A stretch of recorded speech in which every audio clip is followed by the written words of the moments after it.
Hello everyone, welcome back. Previous class में हम लोग प्राइमरी डेटा को कलेक्ट करने के दो मेथड्स डिस्कस कर चुके हैं, डायरेक्ट पर्सनल इन्वेस्टिगेशन और दूसरा indirect oral investigation.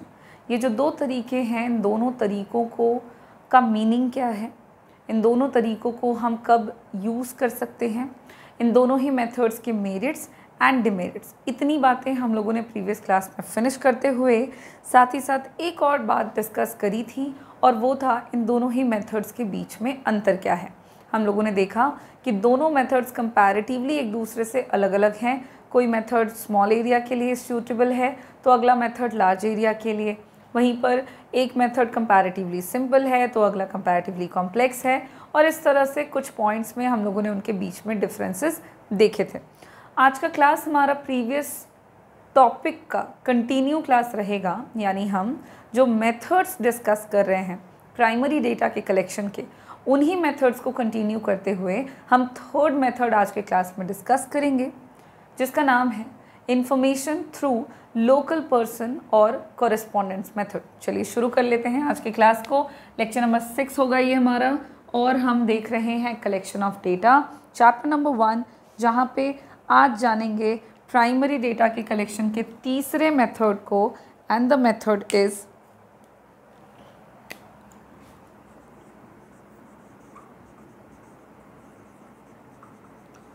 Information from local sources और correspondence.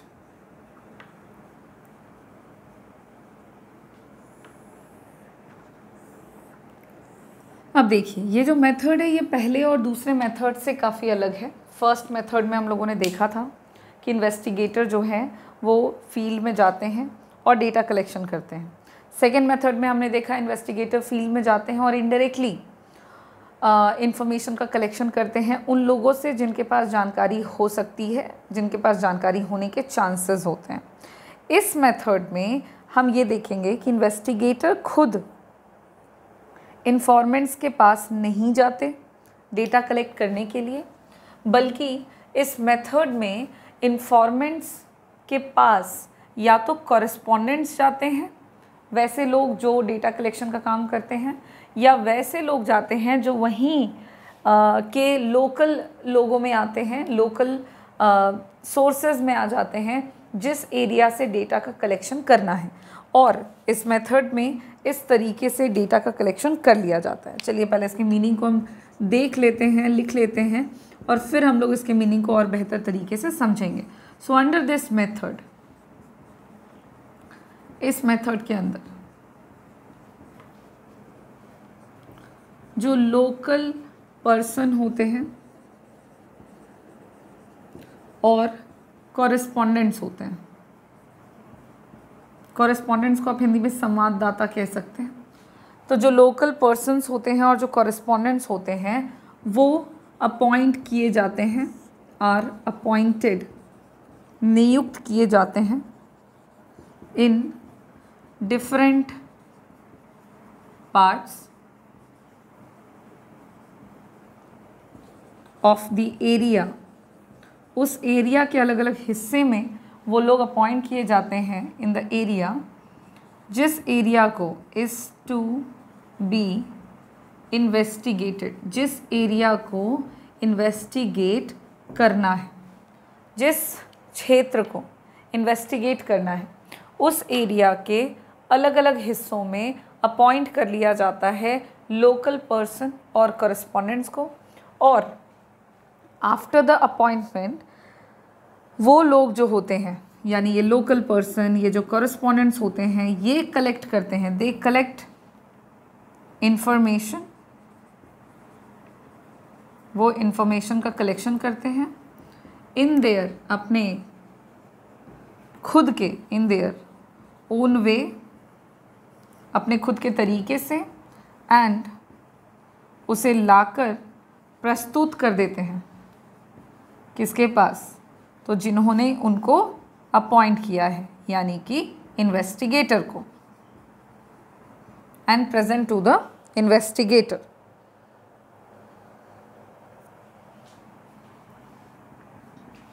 It to the investigator. और इस तरह से डेटा का कलेक्शन हो जाता है।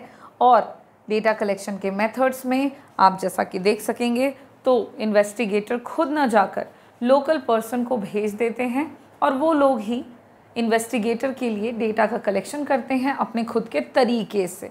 यहाँ पे कोई तरीका मेंशन नहीं होगा कि जो लोकल पर्सन को आपने भेजा है या जिस कॉरेस्पॉन्डेंट को आपने भेजा है वो किसी खास तरीके का ही इस्तेमाल करके डेटा कलेक्ट करें, ऐसा कुछ कंपल्जन नहीं है। वो डेटा कलेक्शन ज़रूर करते हैं लेकिन अपने खुद के तरीके से, जो भी उनका तरीका रहेगा। आपका काम बस इतना है कि उन लोगों को अपॉइंट करके अलग अलग हिस्से में भेज देना है, बाकी का काम वो खुद कर लेते हैं। इस तरह से इन्फॉर्मेशन आप तक पहुंच जाती है बिना आपके गए और बिना आपके द्वारा किसी भी तरह की मेहनत किए। बस आपने लोकल पर्सन को अपॉइंट करके उस एरिया में अपॉइंट कर देना है, लोकल पर्सन को सिलेक्ट करके उस एरिया में अपॉइंट कर देना है। नाउ द क्वेश्चन इज़ कि इस मेथड का इस्तेमाल हम कब करते हैं, कहाँ करते हैं।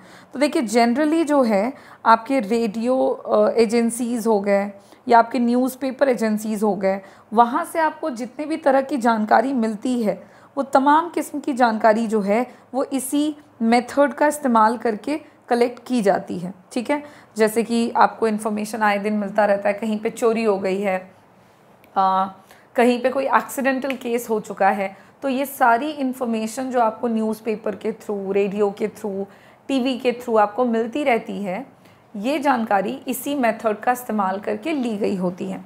सो अगर हम बात करें सूटेबिलिटी की कि ये तरीका कहाँ के लिए उपयुक्त है, कहाँ के लिए सूटेबल है, तो सूटेबिलिटी की बात करोगे तो सबसे पहली जो सूटेबिलिटी का पॉइंट आएगा वो आता है कि जब आपका जो एरिया है वो एरिया ऑफ इन्वेस्टिगेशन अगर वो लार्ज है, बहुत बड़े क्षेत्र से आप जानकारी कलेक्ट करना चाहते हैं, इस मेथड का इस्तेमाल करके डेटा कलेक्शन आसानी से कर सकते हैं। क्योंकि इस मेथड में आपको खुद तो जाना नहीं है, जिस एरिया से जानकारी चाहिए उसी एरिया के किसी व्यक्ति को अपॉइंट कर लें और उन्हीं को ये काम सौंपते हुए आप उनसे ये काम करवा सकते हैं। तो काफ़ी हद तक आप इस मेथड का इस्तेमाल बड़े क्षेत्र में कर पाएंगे क्योंकि मेहनत आपको लगेगी नहीं बहुत ज़्यादा और जानकारी भी आसानी से आप प्राप्त कर सकेंगे। तो बड़े क्षेत्र में जब आपका एरिया ऑफ इन्वेस्टिगेशन लार्ज हो तब आप इस मेथड को आसानी से इस्तेमाल करते हुए डेटा का कलेक्शन कर सकते हैं। नेक्स्ट पॉइंट ऑफ सूटेबिलिटी कि अगर आप डेटा कलेक्शन कर रहे हैं और जो इन्फॉर्मेशन का आप कलेक्शन कर रहे हैं उसमें हाई डिग्री में accuracy, high degree of accuracy की ज़रूरत ना हो।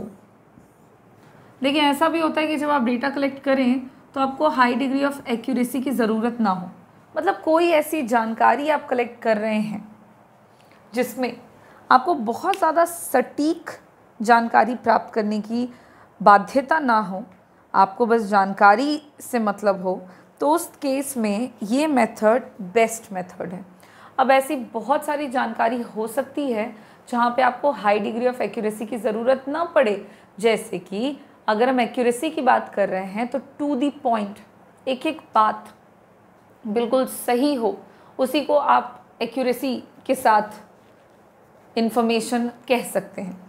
अब मान लीजिए कि एक्सीडेंट हुआ है, अब एक्सीडेंट में व्यक्ति जो है कोई बस पलट गया, सपोज दैट, उसमें 20 लोग घायल हो गए, 5 लोगों की मौत हो गई, 4 लोग सुरक्षित बच गए suppose.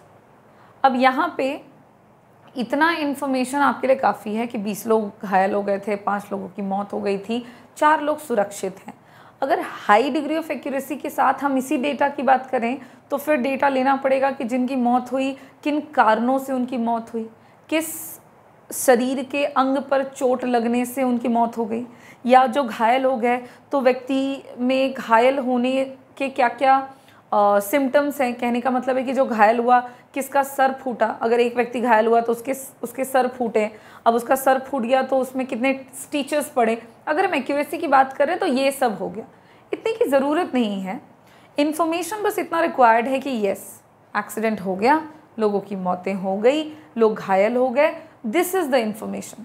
So if you are collected an information जहाँ पे आपको हाई डिग्री ऑफ एक्यूरेसी की कोई रिक्वायरमेंट ना हो, आप इस मेथड का इस्तेमाल करके डेटा कलेक्ट कर सकते हैं। नेक्स्ट पॉइंट है सूटेबिलिटी का, कि अगर आप डेटा कलेक्ट कर रहे हैं और आपको डेटा इंफॉर्मेशन रेगुलर या कॉन्टीन्यूअस मैनर में चाहिए, आपको जानकारी प्राप्त करनी है, लेकिन वो जानकारी आपको कंटिन्यूटी में चाहिए, लगातार चाहिए, तो फिर इस केस में आपके लिए ये मेथड बेस्ट मेथड है। आप इसी का इस्तेमाल करके डेटा कलेक्ट करेंगे। कैसे? रेगुलर इन्फॉर्मेशन का कलेक्शन किया जा सकता है बहुत ही आसानी से with the help of this method, जहाँ पे आप क्या कर रहे हो, तो डेटा कलेक्शन करने के लिए आपने लोकल पर्सन लगा रखा है। अब वो जो लोकल पर्सन है वो उस स्थान पर लगातार बना हुआ है जहाँ पे जिस तरह की आपको जानकारी की ज़रूरत है, वो व्यक्ति आपको लगातार वहाँ की खबरें दे रहा है। इस तरह से इन्फॉर्मेशन का कलेक्शन आप लगातार करते जा रहे हैं। जैसे कि मान लीजिए क्रिकेट मैच हो रहा है, तो cricket match is a continuous process, थोड़ा लंबे समय तक चलेगा, तो लगातार आपको जानकारी लेनी है कि कितने विकेट लिए गए हैं, कितने रन्स कवर किए गए, कितना विकेट आउट हो चुका है, कितने विकेट्स गिर चुके हैं। बहुत तरह की चीज़ें आपको ज़रूरी होती है जानने की, तो वो जानकारी आपको लगातार मिल जाएगी अगर हम इस मेथड का इस्तेमाल करके वो डेटा कलेक्ट करते हैं। तो जनरली इस तरह की जितनी भी जानकारियाँ होती हैं, उन तमाम जानकारियों को इसी मेथड का इस्तेमाल करके कलेक्ट किया जाता है। ये बात भी आप समझेंगे। जनरली वो सारे इन्फॉर्मेशन जो हैं वो इन्हीं मेथड्स का इस्तेमाल करके कलेक्ट किए जाते हैं। So it is a good method जो कि सूटेबल है उन एरियाज़ के लिए जहाँ पर आपको लगातार जानकारी प्राप्त करने की ज़रूरत हो। कहीं पे बाढ़ आ गया है, कहीं पे कोई फ्लड आ चुका है, कहीं पे किसी तरह का कोई नेचुरल डिज़ास्टर हो गया है, तो आप इस मेथड का इस्तेमाल करके डेटा कलेक्शन कर सकते हैं। नेक्स्ट पॉइंट है कि अगर आपको इन्फॉर्मेशन की रिक्वायरमेंट है and the information is required for TV, radio,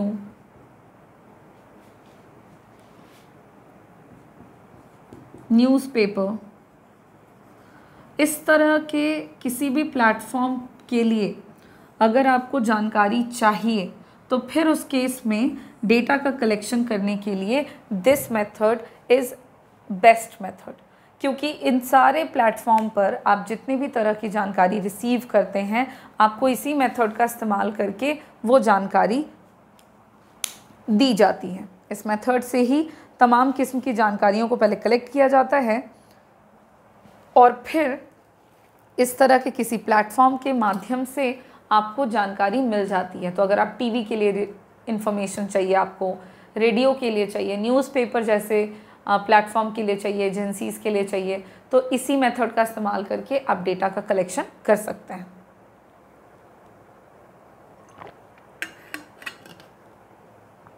इसी के साथ इस मेथड की जितनी भी सूटेबिलिटीज़ के पॉइंट हैं वो कंप्लीट होते हैं और इन एरियाज़ में हम लोकल सोर्सेज और कॉरेस्पॉन्डेंट की मदद से डेटा का कलेक्शन कर सकते हैं। अब समझते हैं इस मेथड के मेरिट्स क्या क्या होंगे। इस मेथड का इस्तेमाल करने से हमें किस किस तरीके से बेनिफिट पहुंचेगा या ये मेथड के फ़ायदे क्या क्या हैं। तो सबसे पहला फ़ायदा अगर देखा जाए तो सूटेबिलिटी के पॉइंट से अगर देखा जाए तो पहला फ़ायदा, इस मेथड का इस्तेमाल करके आप इजी वे में बड़े क्षेत्र से जानकारी हासिल कर सकते हैं। वाइड कवरेज आपको देखने को मिल जाएगा। मतलब इस मेथड का इस्तेमाल करने से आपको बड़े क्षेत्र से जानकारी आसानी से मिल जाती है, क्योंकि आपको जाना नहीं पड़ता। आपने जिस एरिया से जानकारी चाहिए वहीं पर आपने किसी को अपॉइंट कर रखा है, तो आसानी से आप जानकारी हासिल कर पाते हैं by using this method. Second point की बात करेंगे मेरिट में, तो ये मेथड जो है ये इनएक्सपेंसिव मेथड है।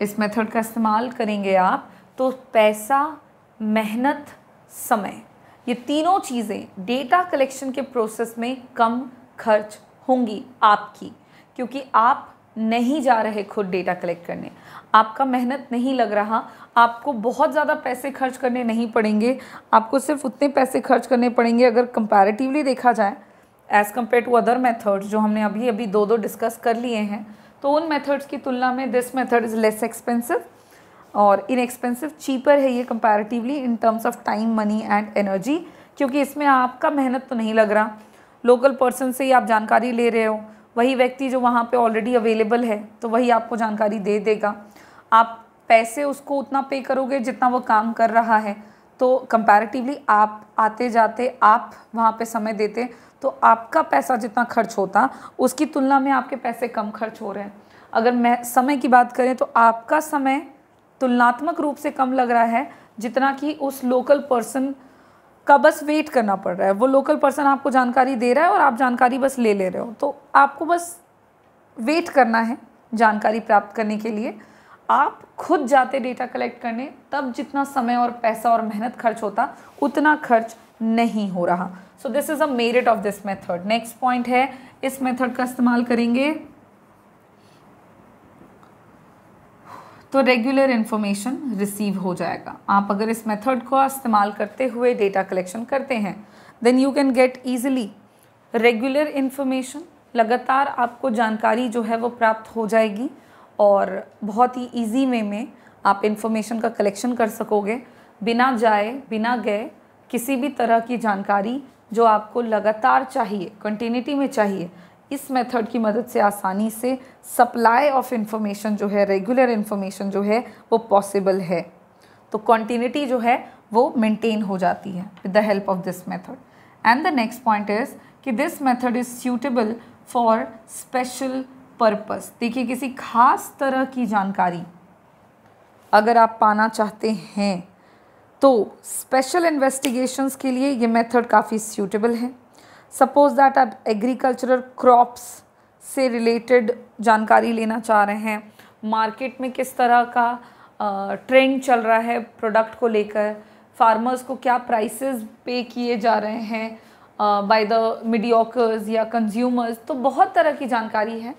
किसी खास तरह का कोई ओकेजन है, कोई फेस्टिवल सेलिब्रेट किया जा रहा है किसी एरिया में, किसी व्यक्ति की डेथ हो गई है, महान व्यक्ति की या बहुत ही फेमस पर्सनालिटी की डेथ हो गई है, किसी की के घर में कोई फंक्शन है, तो इस तरह की तमाम जानकारियाँ जो हैं वो आप स्पेशल तरीके से इस मेथड की मदद से प्राप्त कर सकते हैं। This is the best method for such purposes.